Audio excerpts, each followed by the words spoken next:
kita sampai di sesi terakhir, pertanyaan-pertanyaan yang kita kelompokkan menjadi pertanyaan-pertanyaan yang cukup unik ya. Oke, pertanyaan sesi terakhir ini kita coba lihat tentang pertanyaannya dari Holilullah Mukhlis ya.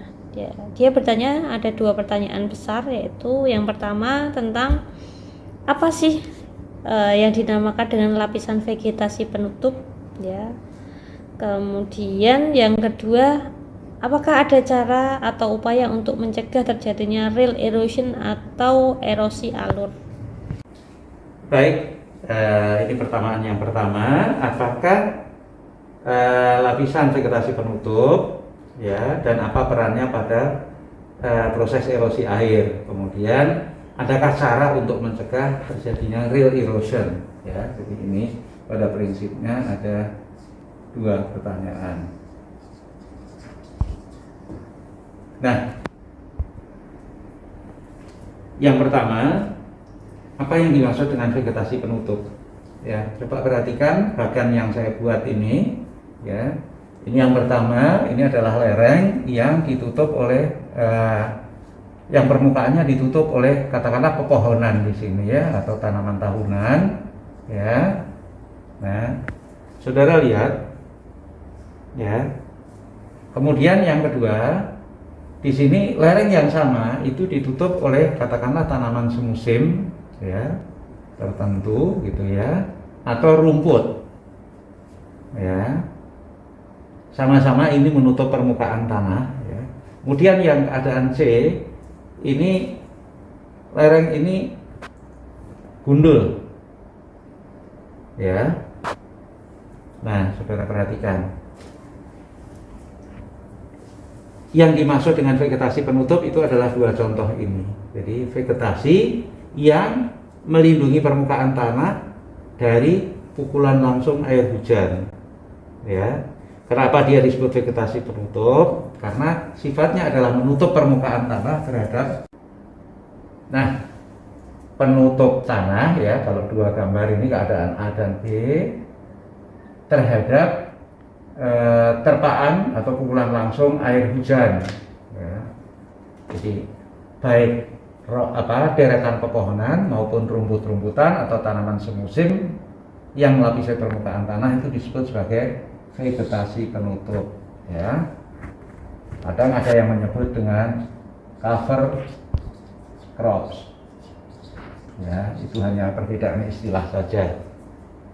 Kemudian berikutnya adalah, adakah cara untuk mencegah terjadinya rill erosion ya. Ada. Cara yang paling mudah untuk mencegah terjadinya rill erosion itu pertama adalah cara vegetatif ya, yang kedua adalah cara mekanis. Cara vegetatif itu intinya adalah melindungi muka tanah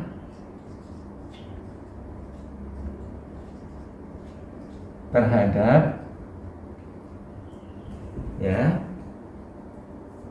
pukulan langsung air hujan,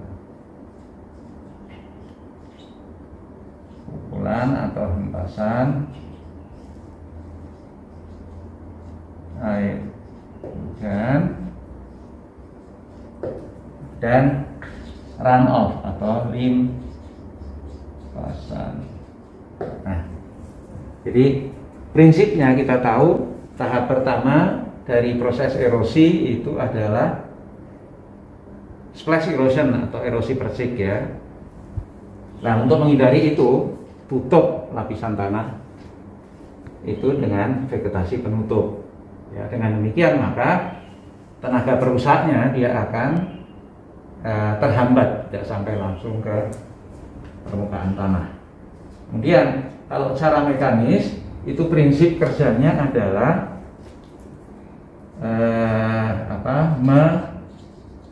menetralkan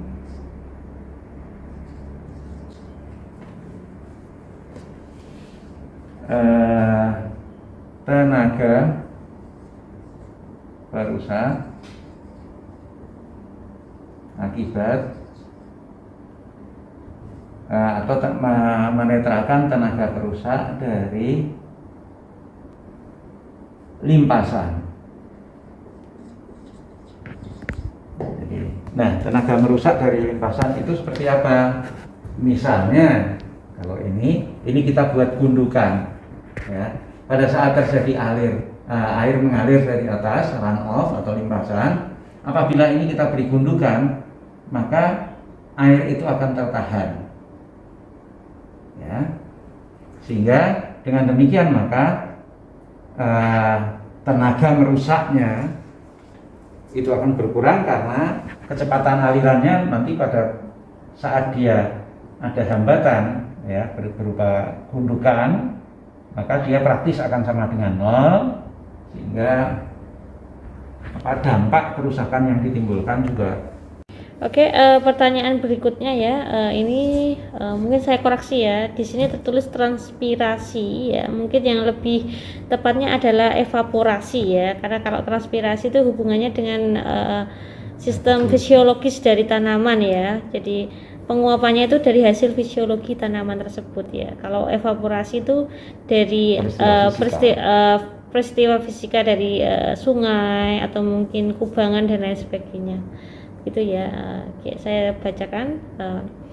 Pada proses evaporasi, apakah mineral dan zat-zat lainnya dari dalam tanah juga ikut terangkut dalam uap yang naik? Nah, kemudian ada lagi pertanyaannya mengenai siklus hidrologi. Apakah iklim sedang mengalami perubahan?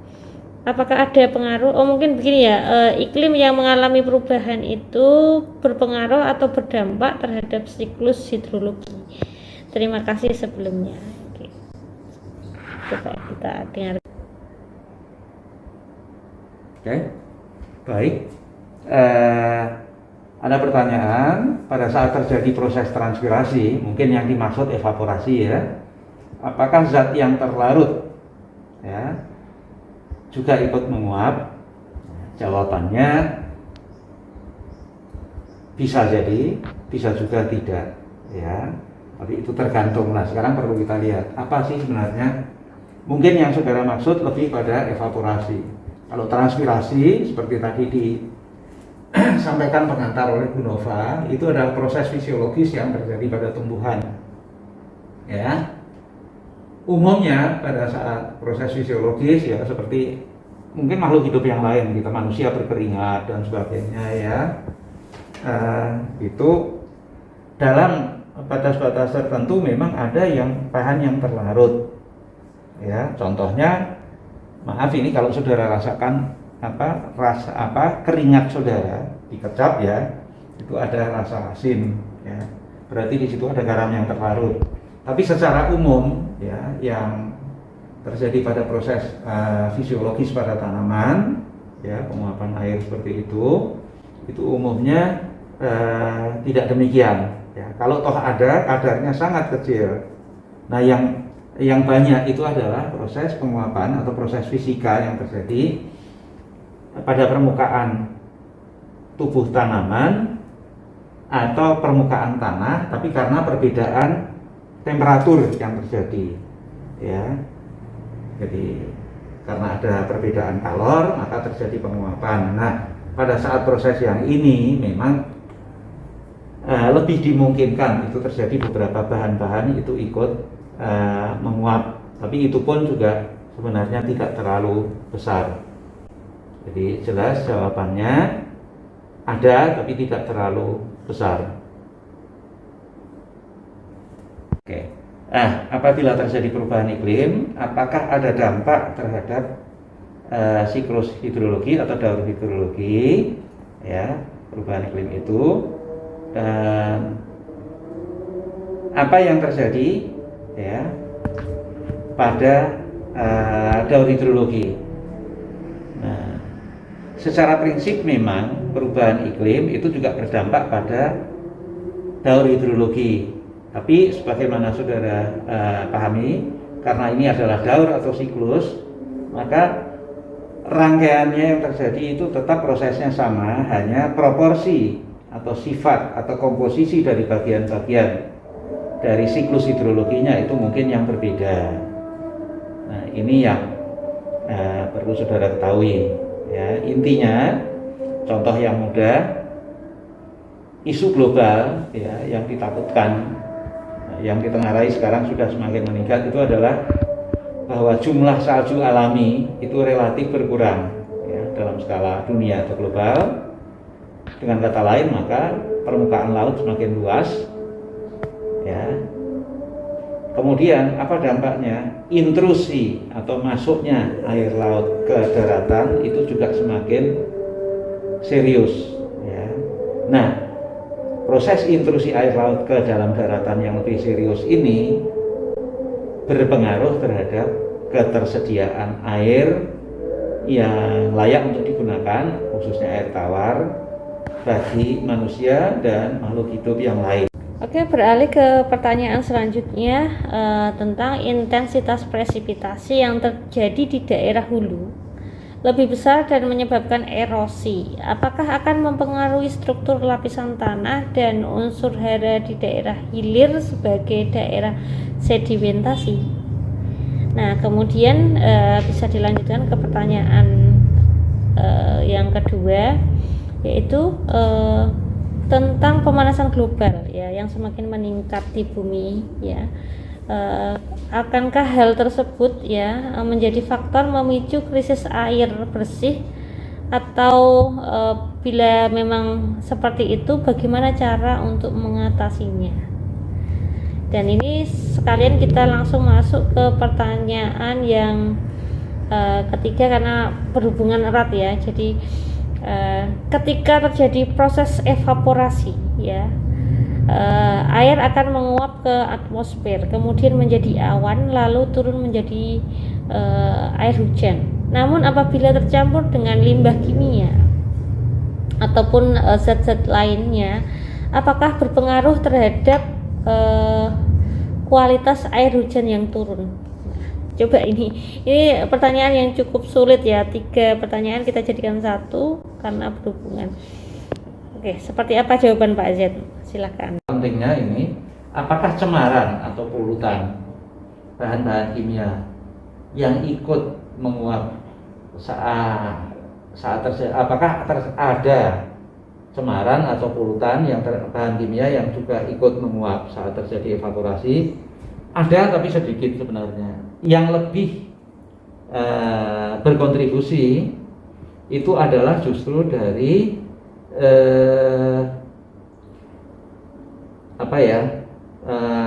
penggunaan bahan bakar fosil yang berlebihan ya, polusi udara, kemudian dari cerobong industri ya, ini yang justru punya kontribusi lebih besar untuk menambah kandungan bahan-bahan pencemar di udara, dan ini yang kemudian akan berpengaruh terhadap sifat-sifat air hujan atau presipitasi yang akan turun.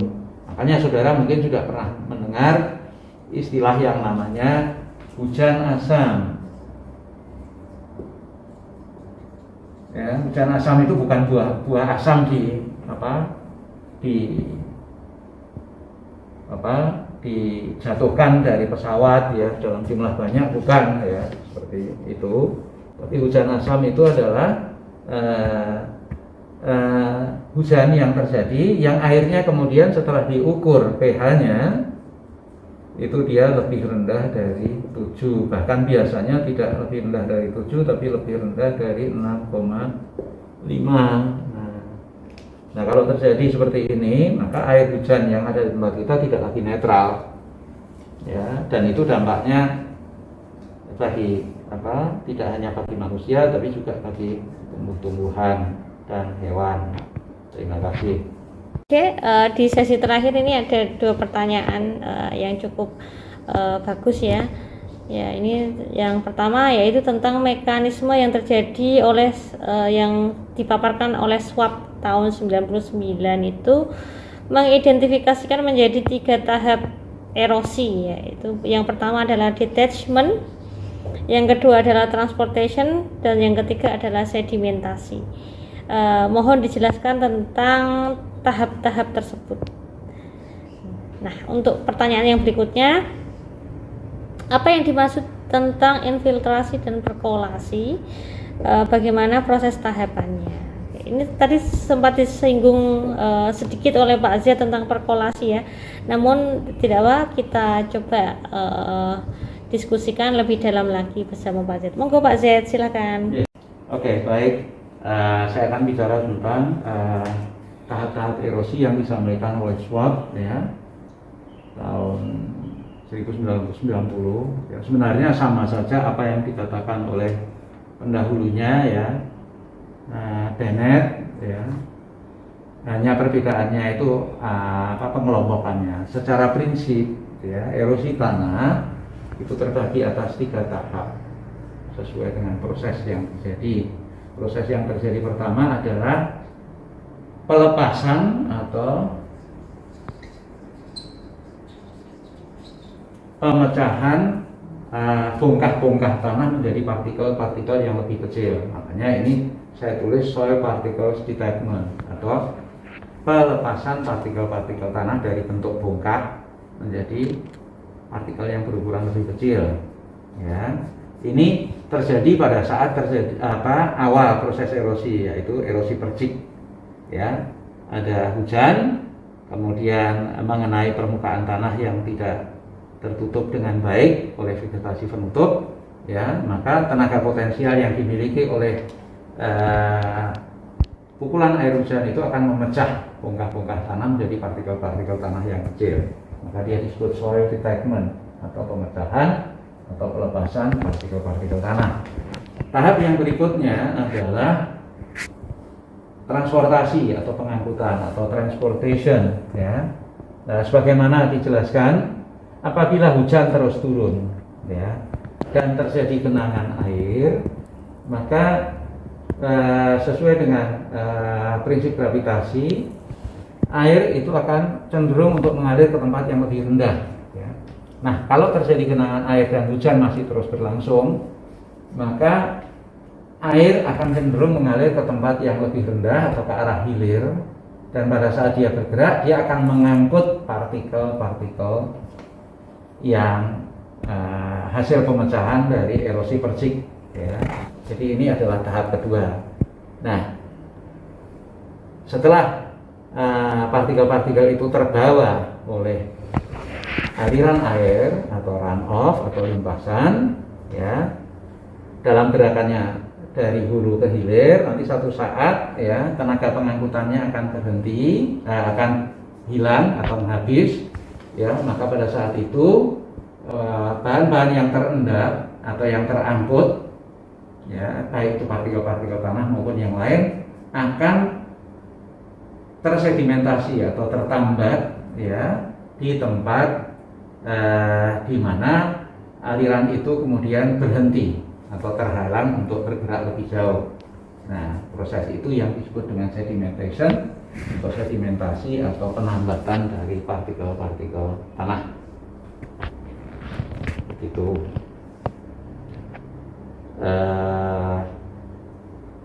Ini yang bisa saya jelaskan tentang pembagian proses erosi air menurut Schwab.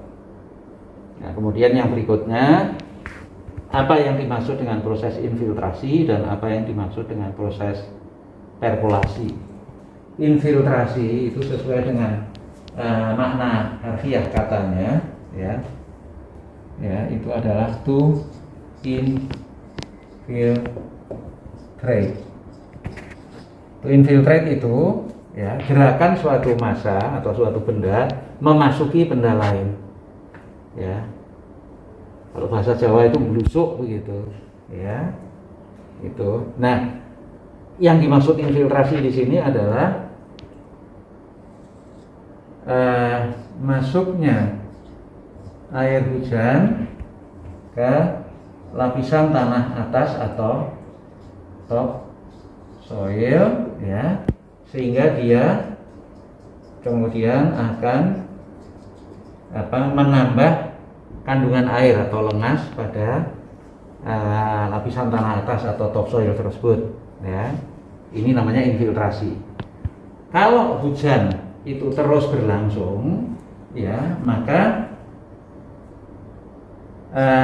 kandungan air yang ada pada topsoil ini akan meningkat dan mencapai nilai yang maksimum. Artinya pada saat dia mencapai nilai maksimum, dia sudah tidak akan lagi bisa menahan tambahan air yang ada. Nah, pada saat ini dia dikatakan dalam kondisi jenuh. Ya. Kalau hujan air itu terus masuk, proses infiltrasi terus berjalan, maka dia tidak lagi bisa tertahan di lapisan tanah atas, maka dia akan masuk ke bawah. Ya, ini adalah subsoil atau lapisan tanah bawah, dan terus nanti dia akan bergerak sampai di bawah ini nanti ada lapisan kedap air. Lapisan kedap air, ya. Nah, dia nanti di sini akan membentuk yang namanya air tanah. Nah, proses bergeraknya air meninggalkan lapisan tanah atas menuju ke air tanah, ini yang disebut dengan perkolasi. Jadi kalau infiltrasi itu dia cukup sampai membasahi pada lapisan tanah atas, air yang selebihnya yang bergerak ke bawah itulah yang dikatakan dengan perkolasi.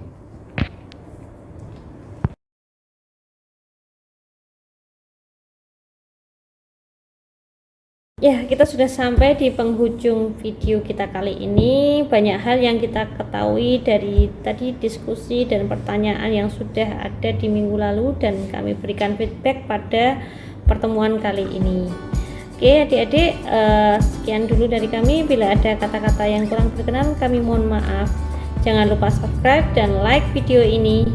Wassalamualaikum warahmatullahi wabarakatuh. Salam sehat, salam sentosa untuk kita semua. Dadah.